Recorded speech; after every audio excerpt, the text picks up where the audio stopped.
नमस्कार, आप सभी का स्वागत है। मैं आप सभी के साथ काम करूँगा। दोस्तों, जिस तरीके से मैं आप सभी को बता दूं कि जम्मू कश्मीर में कुछ ही दिनों में G20 मीट होने जा रही है और कश्मीर घाटी में जो है ये G20 मीट होगी। और कहीं ना कहीं अगर हम जम्मू कश्मीर की बात करें तो जम्मू कश्मीर को एक बहुत ही अच्छा सौभाग्य मिला है, क्योंकि इसकी वजह से जम्मू कश्मीर को जो टूरिज़्म है उसको बढ़ावा मिलेगा। लेकिन अगर हम आतंकी गतिविधियों की बात करें तो वो लगातार जम्मू कश्मीर में जो है वो देखने को नजर आ रही है। कैप्टन अनिल जी हमारे साथ मौजूद है। सर, पहले तो आपका बहुत बहुत स्वागत। नमस्कार। सर, G20 मीट कुछ ही दिनों में और करंट सिचुएशन जो जम्मू कश्मीर की है उसको लेकर आप क्या कहेंगे? देखिए, ऐसा है, जो G20 की जो मीट है वो तो भारतवर्ष में ओवरऑल जो है, क्योंकि G20 का होस्ट है इस साल भारतवर्ष, तो उसमें हर स्टेट्स के अंदर मीटिंग कर रहे हैं और जम्मू कश्मीर को स्पेशली शोकेस करने के लिए यहाँ पे भी उन्होंने अभी जो मई के महीने में ही आने वाले दिनों में यहाँ पे होल्ड कर रहे हैं। और उसमें एक टूरिज़्म एक बहुत बड़ा थीम है उसका। ये भारत जो है दो रीजंस के लिए है, स्पेशली जम्मू के अंदर। एक तो ये बताने के लिए दुनिया को कि देखिए जी, कश्मीर घाटी जो है, जम्मू कश्मीर जो है वो बिल्कुल नॉर्मल है।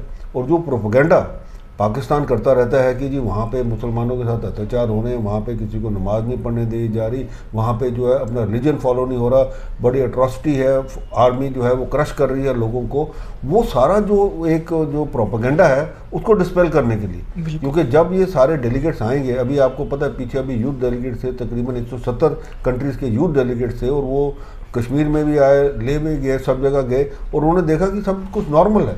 तो जब आदमी अपनी आंखों से देखता है तो वो उसको एक पूरा विश्वास होता है कि हाँ जी, जो भारत कह रहा है बिल्कुल सही कह रहा है। और दूसरा वो ये है कि G20 का जो मीट यहाँ करा के जो टूरिज़्म को बढ़ावा मिलेगा, इनबाउंड टूरिज़्म को सारी विश्व से, वो एक बहुत बड़ी चीज़ है।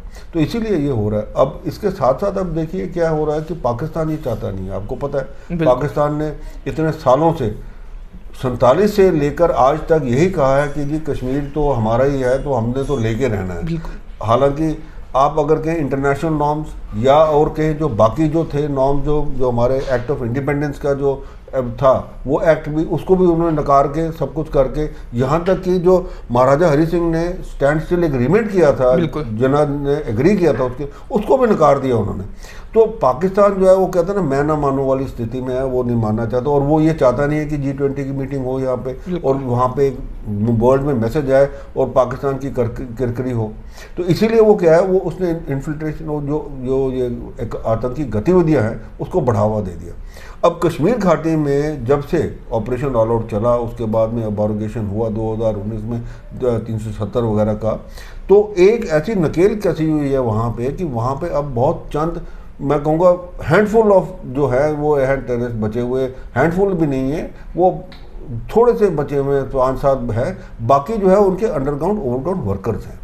अब उनको भी वो कर रहा है, उनको कह रहा है कि जी आप, जैसे आपने देखा पीछे टारगेटेड किलिंग्स, जो रैंडम किलिंग्स हो गई कि भाई आप जाओ किसी को भी गोली मार दो ताकि एक सेंसेशन बन जाए, वो उसने उस टाइप की इंस्ट्रक्शन दी। जम्मू संभाग के अंदर, स्पेशली रजौरी पुंछ के अंदर, उसने जो है वहाँ पे इसके जो टेररिस्ट हैं, वहाँ पे आपने देखा पीछे अभी डांगरी के अंदर इन्होंने बहुत बड़ा एक नरसंहार किया, वहाँ पे जो इनोसेंट लोगों के, हिंदूज के ऊपर स्पेशली किया, ताकि एक वो अगेन हेडलाइन भी बने और एक डर पैदा हो जाए लोगों के अंदर, वो जो एरियाज हैं वहाँ से छोड़ के भाग जाएं।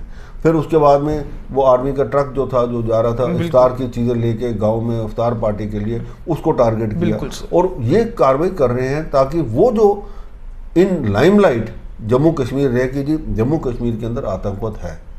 अब ये सारा कुछ देखते हुए हिंदुस्तान गवर्नमेंट ने बहुत, मैं कहूँगा, अब जो स्पेशली ये जो हमारे जो जम्मू और पुंछ, रजौरी पुंछ के अंदर ये जो फॉरेस्ट एरिया में है, ये जो लोग उसके अंदर, उनके खिलाफ मुहिम छेड़ दी हुई है। और अब मेरे को लगता है, जैसे आपको याद होगा हिल काका क्लियर किया था पीछे, वैसे ही ये जब है अब ये एरिया पूरा क्लियर कर। सर, अगर पुंछ रजौरी की बात करें तो बहुत एक्टिविटी देखने को आ रही, क्योंकि पहले होती थी एक्टिविटी, फिर बीच में बिल्कुल थम गई थी, लेकिन अब एक बार फिर से वैसी एक्टिविटीज आतंकी वो तेज होती जा रही है। सर, उसको लेकर देखिए, ऐसा है कि इसमें 2-3 बातें हैं, कुछ गवर्नमेंट को करनी है अभी भी, जिसमें गवर्नमेंट ने मेरे को लगता है कि कदम उठाए नहीं है। सबसे पहले तो है कि जो मोबाइल का सिग्नल है पाकिस्तान से, वो आपके इलाके के अंदर इतनी दूर तक आ रहा है, उन्होंने हाई पावर ट्रांसमीटर रखे हैं वहाँ पे, और वो जो है मोबाइल का सिग्नल यहाँ आ रहा है, जिससे कि हो क्या रहा है कि जितने इनके अंडरग्राउंड ओवरग्राउंड वर्कर्स हैं और साथ में जो आतंकी है, अब वो बजाय सैटेलाइट फ़ोन्स के या बजाय व्हाट्सएप जो नॉर्मल जो चैनल से यूज़ कर रहे थे, मतलब कि जो हमारे नॉर्मल चैनल्स का मतलब जो इंडियन मोबाइल सिस्टम से, वो अब उस से ले रहे। अब जो पाकिस्तान का मोबाइल सिस्टम यूज़ करेगा उससे आप कुछ नहीं कर सकते, क्योंकि आप उसके अंदर आप ना जिस हिसाब से आप इधर CDRs वगैरह निकाल सकते हैं वो तो नहीं निकाल सकते। लेकिन देखने को ये भी आ रहा था चाइनीज ऐप भी कुछ यूज हो रहे थे। वो चाइनीज ऐप वगैरह सारे जो यूज़ हो रहे हैं वो सारे इसलिए हो रहे हैं क्योंकि वो जो है वहाँ पे जो सिग्नल है वो पाकिस्तान का है। और सिम कार्ड जो है आपने देखा, अभी सिम कार्ड सब मिलिटेंट्स के पास भी जो मारे गए उनसे भी मिले, ड्रोन्स के जरिए भी भेज रहे हैं वो आर्म्स, एम्यूनेशन, नारकोटिक्स और सिम कार्ड, वो इसलिए भेज रहे हैं। इसके लिए गवर्नमेंट को मैं हिंदुस्तान सरकार को इमीडिएटली ये जो जितना बॉर्डर एरिया है यहाँ पे पाकिस्तान के सिग्नल जैम करने चाहिए। इंटरनेशनल ट्रीटी के मुताबिक आप किसी और कंट्री के अंदर मतलब कि 50 गज से अंदर 100 गज से अंदर नहीं आपका सिग्नल जा सकता, तो आपको उसी हिसाब से ट्रांसमीटर लगे। पर पाकिस्तान ने जानबूझ के ये हाई पावर ट्रांसमीटर लगाए। आप देखिए कई इलाके, कई बार तो सांबा के इधर एरियाज में आता है आपके पास इनका सिग्नल, कई बार आपके पास इतना इंटीरियर 100 किलोमीटर 50 किलोमीटर अंदर आता है सिग्नल। तो ये जो चीज़ है सबसे पहले उसको बंद करना है, एक। दूसरा, जो ये अंडरग्राउंड ओवरग्राउंड वर्कर्स हैं वहाँ पे रजौरी पुंछ के अंदर और ये आइडेंटिफाइड हैं, वो उनको जो है उनको करके आपने पकड़ना है, धरपकड़ करके उनसे सारी इंफॉर्मेशन लेनी है, और वो कर भी रही है सरकार अभी जो जम्मू पुलिस बिल्कुल। तीसरा, जो आपका जो CID है, जो आपका लोकल पुलिस इंटेलिजेंस विंग है, उसको आपने स्ट्रेंथन करना है। मेरे को तो ये लगता है कि देखिए बड़ी अजीब बात होती है कि हम कश्मीर घाटी के अंदर बड़े सक्सेसफुल हो गए इतने सालों के बाद, बिल्कुल, क्योंकि आज जो है उन लोगों के अंदर कॉन्फिडेंस है। जब कोई टेररिस्ट कहीं किसी मकान में छुपता है तो इमीडिएटली इन्फॉर्म कर देते हैं जम्मू कश्मीर, पर रजौरी पुंछ वाले इलाके में नहीं। बिल्कुल। इसका मतलब आपका डिस्कनेक्ट है, जम्मू कश्मीर पुलिस का लोकल पॉपुलेशन के साथ डिस्कनेक्ट है। आपको वो बनाना पड़ेगा और आपको जो है उनका कॉन्फिडेंस गेन करना पड़ेगा ताकि वो आपको इन्फॉर्म करें कि भाई, और उनकी आइडेंटिटी जो है वो आपको गुप्त रखनी पड़ेगी, तभी आदमी इन्फॉर्म करेगा ना, नहीं तो वो तो कहेगा जी मैं इन्फॉर्म करूँगा, कल को तो गोली मेरे को मारेंगे। बिल्कुल। तो ये चीज़ें हैं, ये 2 4 5 चीज़ें हैं वो करनी। बाकी फौज का जो है वो ऑलरेडी कर रही है। अब वो जो इतना डेंस जंगल है, देखिए उसके अंदर ऑपरेशंस कैरी आउट करने में आपको पता है कि इतने डेंस जंगल में आप खुद भी गए वहाँ पे देखा आपने कि आपको दिखता नहीं आगे है क्या, तो it is very tiring operation. तो उसके अंदर पर फौज लगी है और जल्दी आप देखेंगे रिजल्ट्स भी आ जाएंगे। पर पुलिस का जो काम है वो ये करना। और चौथी बात जो सबसे बड़ी है, इनके जो नाके हैं वो अनमैन्ड हो जाते हैं रात को। बिल्कुल सर। वो देखिए आप सांबा है, चाहे आप इधर रामगढ़ का सेक्टर ले लीजिए, चाहे रजौरी पुंछ, जहाँ कहाँ का सेक्टर ले लीजिए, जितने नाके हैं वहाँ से अगर गाड़ी एक रात को टेररिस्ट उठा के इधर आ जाती है, और 4 दफ़ा तो वहाँ से जो है टेररिस्ट को लेके यहाँ एक बान प्लाजा में, सिद्रा में, वहाँ पे जाके इनकाउंटर हुए हैं। तो इसका मतलब कुछ ना कुछ कहीं सर वही इतना देखा जाता है कि पुलिस कह रहे हैं हम पेट्रोलिंग कर रही है, आर्मी कह रही है पेट्रोलिंग कर रही है, लेकिन बहुत से हाइडआउट जो है नेचुरल वो जो है आतंकवादियों ने बनाए होते हैं। तो सर उसको क्यों नहीं रोक पा रहे? क्योंकि अगर इतनी पेट्रोलिंग हो रही है, सब कुछ हो रहा है। देखिए पेट्रोलिंग एक और चीज़ होती है, बाकी जो हाइडआउट्स के लिए वो दूसरी बात है। अब पेट्रोलिंग में ये है कि देखिए अगर आप पेट्रोलिंग कर रहे हैं, आपके पास जो है आपका पेट्रोलिंग आप अब जिस हिसाब से मैं अब देखूं, और आपने भी देखा होगा कि रात को 9-10 बजे के बाद कहीं आपको दिखता ही नहीं है, नाके खाली होते हैं वहाँ पे। तो वो जो चीज़ है वो बहुत बड़ी चीज़ है ना। अगर गाड़ी कोई आएगी, अब रात को ये अभी 4 दफ़ा तो यही हुआ है कि लोगों ने वहाँ से उसके अंदर टेररिस्ट को पिकअप किया है और वो शाम को गाड़ी गई है। यहाँ तक कि जो उनके जो है ओवरग्राउंड वर्कर्स ने वहाँ जाके कंसाइनमेंट भी पिकअप किए और वो उन्होंने कश्मीर ले गए हैं। तो इसका मतलब वो जो है ना डिस्कनेक्ट, मैं उसकी बात कर रहा हूँ। उसको जो है पेट्रोलिंग बात अलग है, आपने पेट्रोल किया ठीक है जी, दिन के टाइम आपकी पेट्रोल, पर रात को कहाँ गई? बिल्कुल सर। आपको तो देखो जिसने ये काम करना है उसको दिन के टाइम तो करना नहीं है। बिल्कुल। दिन के टाइम तो वो शरीफ आदमी जा रहा काम के लिए, जो रात को जो है अंधेरे में जो काम करता है उसके लिए आपको पकड़ना उसको है ना।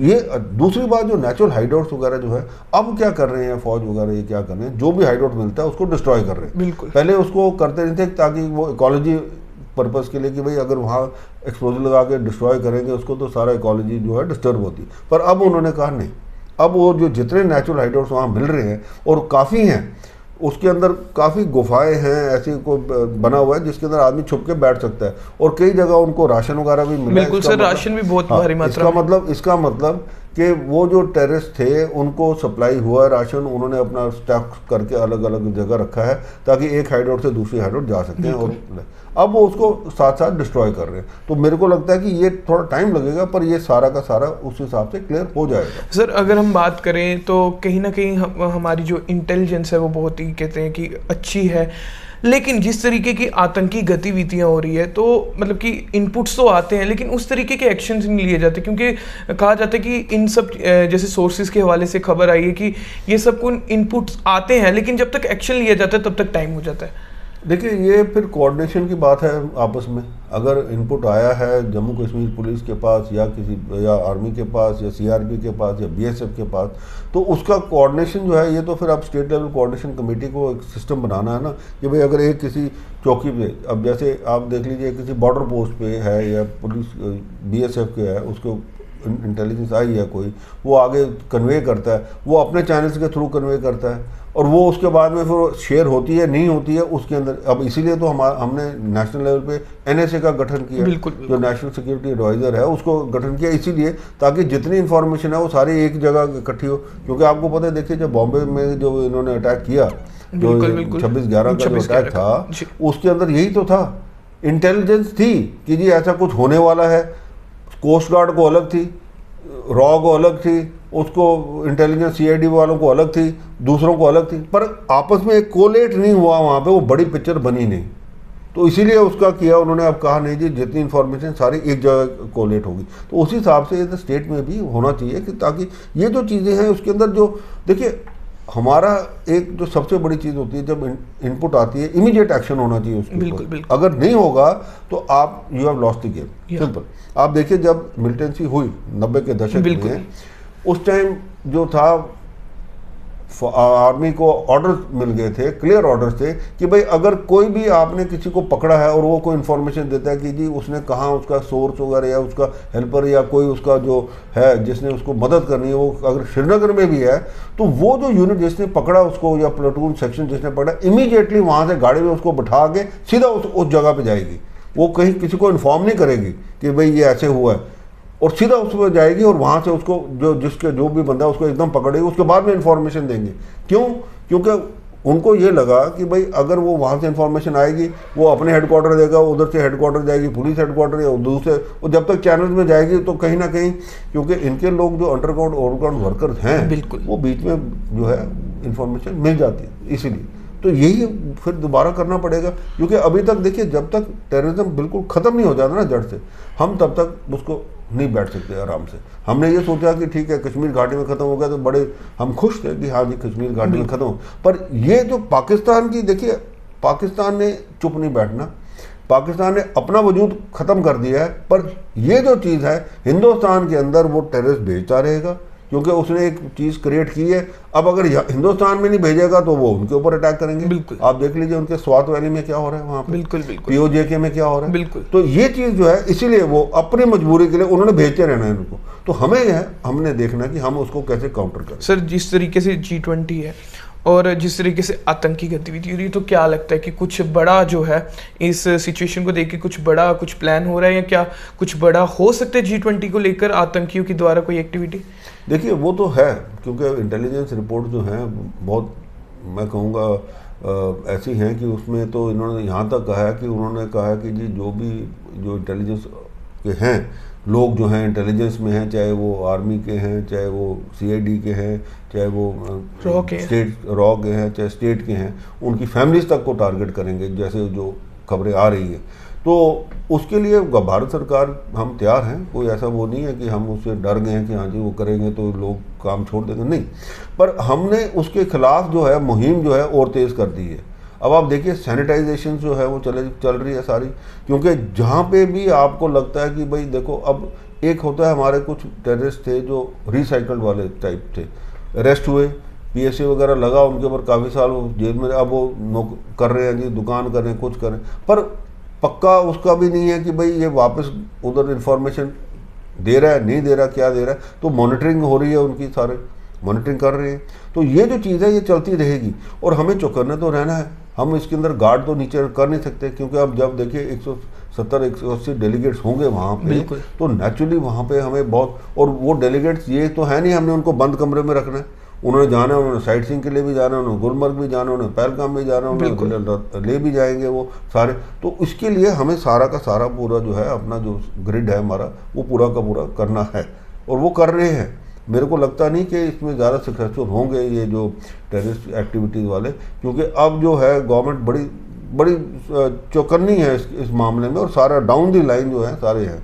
और अभी आपने देखा अभी हाल ही में अभी और इन्होंने बॉर्डर आउटपोस्ट बनाने की बात की है, जिसके अंदर वो border outpost law and order नहीं देखेंगे, वो सिर्फ एंटी इन्फिल्ट्रेशन ग्रिड को स्ट्रेंथन करेंगे। इसका मतलब आपके पास फौज, आपके पास पहले BSF है, फौज है और ये भी है साथ में, तो ये इसके साथ में जितने गैप्स हैं वो प्लग हो जाएंगे। Okay, thank you so much sir. तो जिस तरीके से सर ने कहा कि हमारी जो गवर्नमेंट है और साथ ही साथ हमारी सिक्योरिटी फोर्सेस जो हैं इस समय G20 मीट को लेकर पूरी चौकन्नी है, और जो भी आतंकवादियों के मंसूबे हैं कि वो G20 मीट में खरड़ डालेंगे, वो मंसूबे में वो कामयाब नहीं होंगे। बने रहिए हमारे साथ। जय हिंद, जय भारत।